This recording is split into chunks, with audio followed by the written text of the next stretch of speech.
పాణ్యం నియోజకవర్గ తెలుగుదేశం పార్టీ అభ్యర్థి గౌరీ చరిత సమక్షంలో ఈరోజు 100 కుటుంబాలు వైసీపీని వీడి తెలుగుదేశం పార్టీలో చేరారు. ప్రస్తుతం గౌరీ చరిత విజయావకాశాలు ఎలా ఉన్నాయి, పార్టీ ప్రచారం ఎలా కొనసాగుతుంది అన్న మాటలు వారి మాటల్లోనే అడిగి తెలుసుకుందాం. చెప్పండి మేడం, ప్రచారం ఎలా కొనసాగుతుంది, విజయావకాశాలు ఎలా ఉన్నాయండి? మేము గత 6 నెలల నుంచి ప్రచారం మొదలు పెట్టడం జరిగింది. అంటే గడప గడపకు తిరిగి ప్రభుత్వ వైఫల్యాలను తెలియజేయడము, అలాగే ఈ ప్రభుత్వం వచ్చిన తర్వాత ఎలా ఉంది, గత ప్రభుత్వంలో ఎలా ఉండింది అదే బేరీజ్ చేసుకోండి. అంతేకాకుండా ఇప్పుడు చంద్రబాబు నాయుడు గారు మేనిఫెస్టోలో సూపర్ 6 పథకాలను ప్రవేశపెట్టడం జరిగింది. అవన్నీ వాళ్ళకు వివరిస్తూ, అలాగే బీసీల కోసం కూడా ప్రత్యేకంగా డిక్లరేషన్ ఇవ్వడం జరిగింది.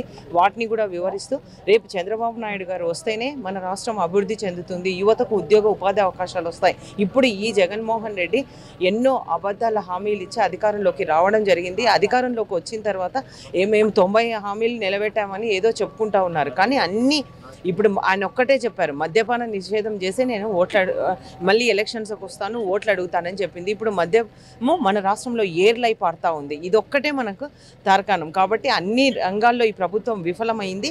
ఎప్పుడు ఎలక్షన్స్ వస్తాయా, ఎప్పుడు ఈ తెలుగుదేశం ప్రభుత్వాన్ని అధికారంలోకి తెచ్చుకుందామని కూడా రాష్ట్ర ప్రజలంతా ఎదురు చూస్తూ ఉన్నారు. కాబట్టి తప్పకుండా వచ్చేది కూటమి, జనసేన, టీడీపీ, బీజేపీ ఆధ్వర్యంలో కూటమి ఉంది. తప్పకుండా కూటమి అధికారంలోకి వస్తుంది. మీరు తెలుగుదేశం పార్టీగా సూపర్ 6 పథకాలతోనే కాకుండా మీరు సొంత అజెండాతో ఏమైనా ముందుకెళ్తున్నారా? తప్పకుండా. మేము గతంలో మా పాలన చూసారు. 2014 నుంచి 19 వరకు ఎమ్మెల్యేగా ఉన్నాను.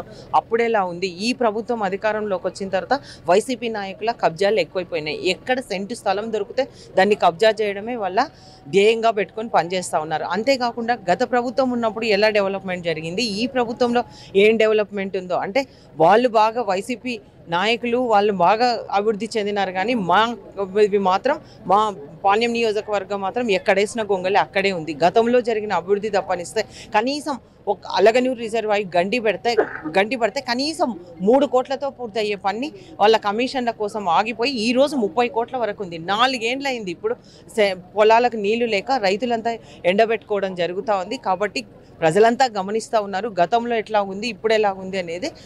తప్పకుండా రేపు పాణ్యం నియోజకవర్గంలో తెలుగుదేశం జెండా ఎగరడం ఖాయం.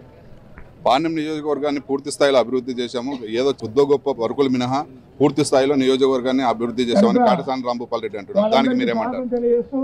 అది మీకు అందరికీ తెలుస్తూనే ఉంది. గతంలో ఇది వాళ్ళు ఎలక్షన్లకు ముందు కూడా చెప్పారు, ప్రతిరోజు టౌన్లో మాకు 16 వార్డులు వస్తాయి, రోజు నీళ్ళు ఇస్తామని చెప్పడం జరిగింది. మరి ఎక్కడ చేశారు?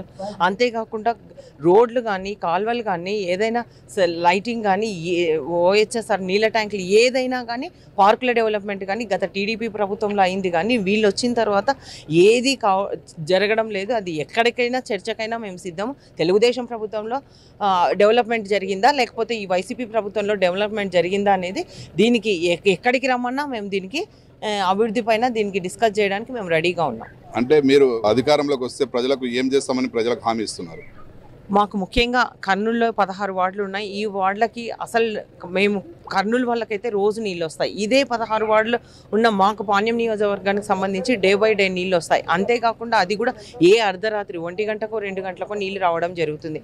నీళ్ళ సమస్య విపరీతంగా ఉంది. మరీ ఇప్పుడు ఎండాకాలం మేము అధికారంలోకి వస్తే తప్పకుండా రోజు నీళ్ళు ఇచ్చే కార్యక్రమం దానికి మొదటి ఇంపార్టెన్స్ ఇస్తామని కూడా ఈ సందర్భంగా తెలియజేస్తా ఉన్నా. అంతేకాకుండా ముఖ్యంగా రైతుల కోసం ఇప్పుడు రైతులు అక్కడ గండిపడి 4 ఏళ్ల నుంచి పంటలు వేసుకోకుండా అయిపోయింది. దాన్ని పూర్తి చేయించడము, అలాగే మాకు ఓర్వకల్లు మండలానికి సంబంధించి అది వర్షాభావం పైన ఆధారపడి పంటలు పండాలి. మేము హంద్రీని నుంచి లిఫ్ట్ ఇరిగేషన్ ఏర్పాటు చేసి అక్కడ కూడా ఆ ప్రాంతాన్ని కూడా సస్యశ్యామలం చేయడానికి మేమన్నీ మా ఎజెండా కూడా అన్నీ పెట్టుకున్నాము. మా ప్రభుత్వం అధికారంలోకి వస్తే అవన్నీ తీర్చడానికి మా ప్రయత్నం మేము తప్పకుండా చేస్తాం. అంటే నియోజకవర్గంలో ఓర్వకల్ ప్రాంతాన్ని ఇండస్ట్రియల్ హబ్గా ఆ రోజు మాట ఇచ్చినారు.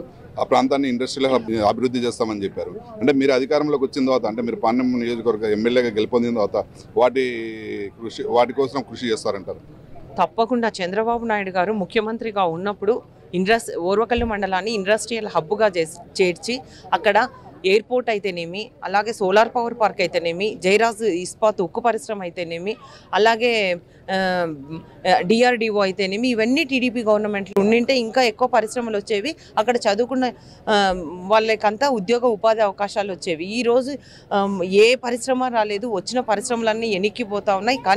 కాబట్టి చంద్రబాబు నాయుడు గారు వస్తేనే మనకి ఉద్యోగాలు వచ్చేది అనేది కూడా యువత బాగా నమ్మకంతో ఉన్నారు. ఖచ్చితంగా ఓర్వకల్లు మండలానికి ఇంకా ఎక్కువ పరిశ్రమలు తీసుకొని వచ్చి మండలాన్ని ఇండస్ట్రియల్ హబ్గా చేసి తీరుతాం. పార్లమెంట్ నియోజకవర్గాన్ని పూర్తి స్థాయిలో అభివృద్ధి పరిచాము. గత 58 నెలల కాలంలో ఈ ప్రాంతంలో అభివృద్ధి శూన్యము. 14 నుంచి 19లో తెలుగుదేశం పార్టీ హయాంలోనే పూర్తి స్థాయిలో అభివృద్ధి పరిచాము. దీనిపై ఎక్కడికైనా చర్చకు సిద్ధమని గౌరవ చరిత అంటున్నారు. కెమెరా పర్సన్ సురేష్తో షరీఫ్, 1 టీవీ న్యూస్.